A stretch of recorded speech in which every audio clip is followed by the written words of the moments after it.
Lakes now is Rick Jackson. He's a host and producer at WVIZ, PBS Ideastream here in Cleveland. Rick, how are you? Good to see you, Christy. It's good to be Welcome here. to town. Thank you very much. And I've only been to Cleveland once before, so this is nice for me to be back and kind of explore a little bit. Let me make an invitation for your third trip right now. Good. It's a deal. I'll be back. So, Rick, tell me a little bit, give me a little perspective of having Great Lakes Week right here in Cleveland, obviously with the backdrop of Lake Erie. How important are lake issues right here in Cleveland? It's interesting because the lake has become a bigger and bigger piece of what Cleveland is and what Cleveland wants to be over the past few years. If I lived here during the 80s, I missed most of the 90s and came back, and so much had developed around the lake during that point. When you look at the Great Lakes Science Center, when you look at the new Cleveland Brown Stadium, when you look at the Rock and Roll Hall of Fame, all those things, people have said the lake is important to us, we want to use the lake. But at the same time, putting all these wonderful structures on the lake keeps people away from being able to walk down and dip their toes. So there's a growing number of parks on the lake, but at the same time, we have a huge issue with not being able to keep those clean enough. So when you look at some of the things Great Lakes Week provides, the idea of cleanup is key and crucial here, not just for our lake, but for our river, which feeds into the lake in downtown Cleveland. Do you think it's taken Cleveland a long time to get on the train of developing the waterfront and using the lake as a resource? Took a long time to get on the train. Now that the train is moving, I rolling. think they're throwing steam in the hopper just as fast as they can go. There are so many organizations in greater Cleveland right now that have the lake and have the water as a focus. And we have to think two different ways because the Cuyahoga River is so important here, both for commercial, both for recreational, and also just as something wonderful to have there. So when you think lakefront, you're also thinking riverfront because the two work hand in hand here. All right, so go back. Let's give me a history lesson a little bit. When we look at when you say the Cuyahoga River, it has not always conjured up great images. No, it is not. No, I mean, if we take a look back in the late 60s is when they said the Cuyahoga River burned and started. It was a national story. It was a national story, and many people give that moment credit for being what started the environmental movement, the Water Act, 40 years old next month.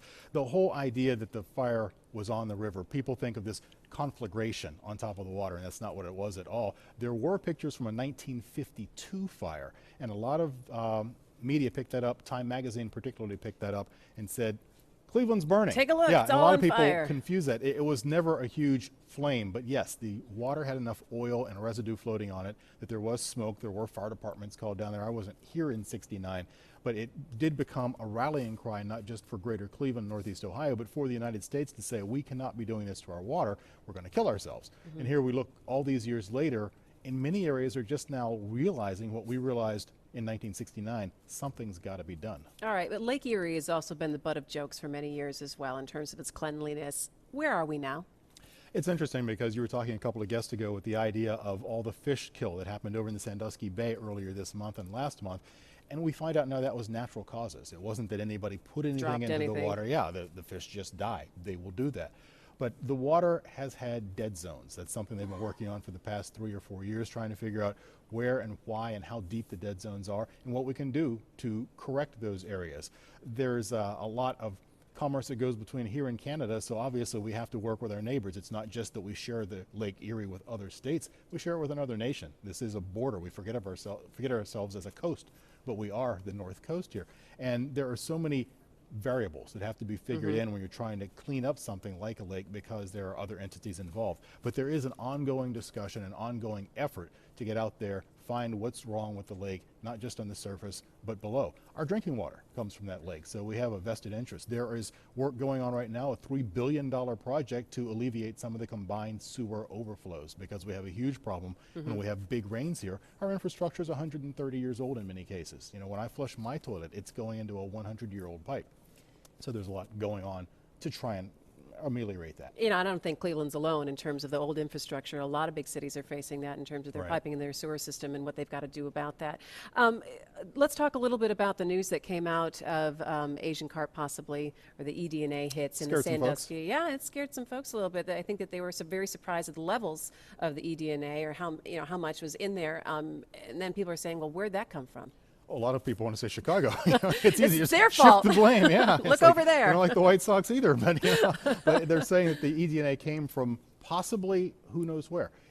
we don't see that any fish have jumped any barriers, come through electric shields, and made it into Lake Erie. And we are talking eDNA. We're not talking they actually found a 100-pound fish anywhere in Lake Erie. But the fact that it's there, the researchers are saying, how do we find it? And does it resonate with Mom and Joe Public sitting at home saying, oh, there's big fish in the lake? I don't know if it's gotten to that level yet. But as more and more stories come and more news coverage is brought out about these fish, people are starting to realize that we've got to do something to stop that before it does become an issue, whether it's the Chicago River, whether it's coming from another lake.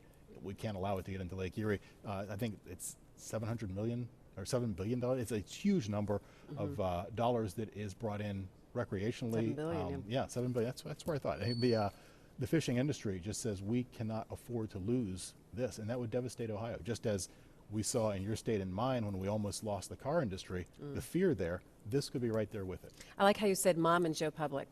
That's a good, the people You know who sitting you at are. home, Mom and Joe Public, you know that, but that is, I think, the important thing to remember here. I mean, we can talk all day long about stats and environmental initiatives, but it really comes back to how it affects people at home and how they perceive it at home. In Cleveland and in the surrounding area, is the environment and the lake's health on the forefront of people's minds these days, or does it still take a bit of a back seat? It's funny, right now downstairs there are probably 200 people in a room talking about these very issues, and for them it's top of mind. It's one of the most important things on the planet. If you go a mile from here, I wonder if any of the residents even realize the conference is going on. They're talking about the Browns. Yeah, well, lost we their don't home wanna do opener that. again. Yeah, What, how many years in a row now? all of them. But the issue, I don't think, has bubbled to the surface as much as we would like it to. But then again, you have the cities that are right along the lake. Some people in Cleveland live right along the lake. The city of Euclid, the city of Bracknell, the city of Wickliffe. They have water lapping on their shores. They are very concerned. If you go to the west, the city of Avon and Bay Village, all the way across to Toledo, all those folks are concerned. But drop one suburb in, and you're going to find not a lot of attention being paid to it. So yes, it's bubbling to the surface. Yes, there's more and more concern growing. And sure, that ring of representatives we've elected who has constituency on the water is going to be very concerned. But again, you drop down one district and maybe it's not quite there. So we need things like this conference to get the message out. Yeah, I think in education and, knowledge is power. Let's go back to that. And even just bringing people into the fold so they can understand a little bit more what people are talking about. And I think also when you talk about understanding an issue, there's also a point of empowering people. And people may be sitting at home and saying, well, what can I do? I don't live along the lake. I don't have any kind of lakefront property. I enjoy going there every once in a while, but is there something that really I can do? And hopefully through Great Lakes Week, we'll talk a little bit about that and being stewards of the Great Lakes and at least give people some ideas if they want to feel empowered to do something that they can. Rick, stay here for just a moment. I think we're going to talk about the politics of water because it's September in Ohio of a presidential election year. Let me see. Mr. Romney hasn't been here since, that would be today. So I think there's some politics to talk about. So stay right here. We will be back with more live coverage of Great Lakes Week on greatlakesnow.org in